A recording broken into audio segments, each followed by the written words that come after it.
بسم اللہ الرحمن الرحیم۔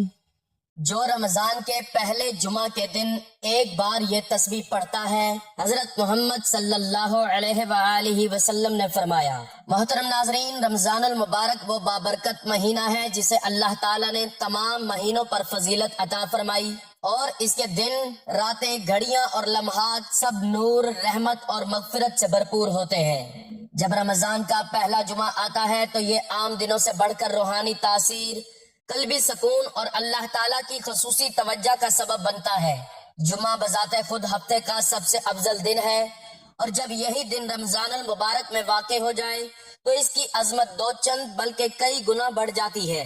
یہی وجہ ہے کہ اہل ایمان اس دن کو غفلت میں گزارنے کے بجائے عبادت، ذکر، توبہ، استغفار اور اللہ کی طرف کامل رجوع کا دن بناتے ہیں۔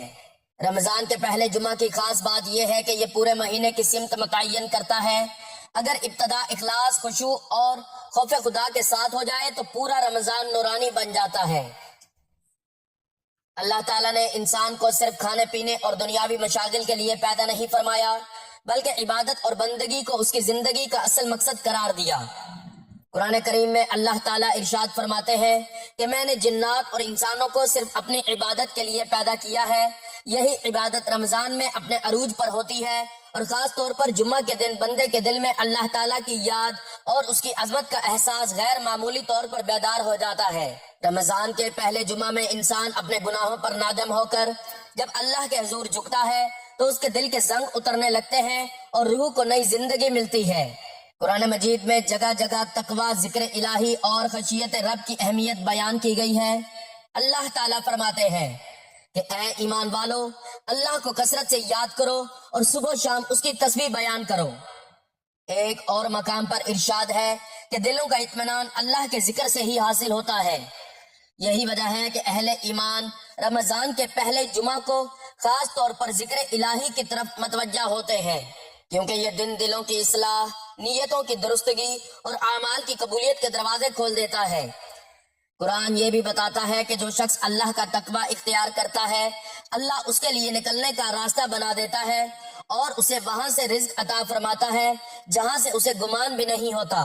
رمضان کے پہلے جمعہ میں یہی پیغام پوشیدہ ہے کہ بندہ اللہ کی طرف قدم بڑھائے، اللہ اس کی زندگی کے تمام معاملات سنوار دیتا ہے۔ احادیث مبارکہ میں بھی جمعہ کے دن اور رمضان المبارک کی فضیلت بکثرت بیان ہوئی ہے۔ نبی کریم صلی اللہ علیہ وآلہ وسلم نے ارشاد فرمایا کہ جمعہ تمام دنوں کا سردار ہے۔ اس دن آدم علیہ السلام کو پیدا کیا گیا، اسی دن انہیں جنت میں داخل کیا گیا اور اسی دن زمین پر اتارا گیا۔ ایک اور حدیث میں آپ صلی اللہ علیہ وآلہ وسلم نے فرمایا کہ جمعہ کے دن ایک ایسی گھڑی ہوتی ہے کہ اگر کوئی مسلمان اس میں اللہ سے کوئی بھلائی مانگے تو اللہ ضرور عطا فرماتا ہے۔ جب یہی بابرکت گھڑی رمضان کے پہلے جمعہ میں آ جائے تو اس کی قبولیت کا درجہ اور بڑھ جاتا ہے۔ اس لیے اہل ایمان اس دن کو غنیمت جانتے ہیں اور اپنے دلوں کو اللہ کی یاد سے آباد کرتے ہیں۔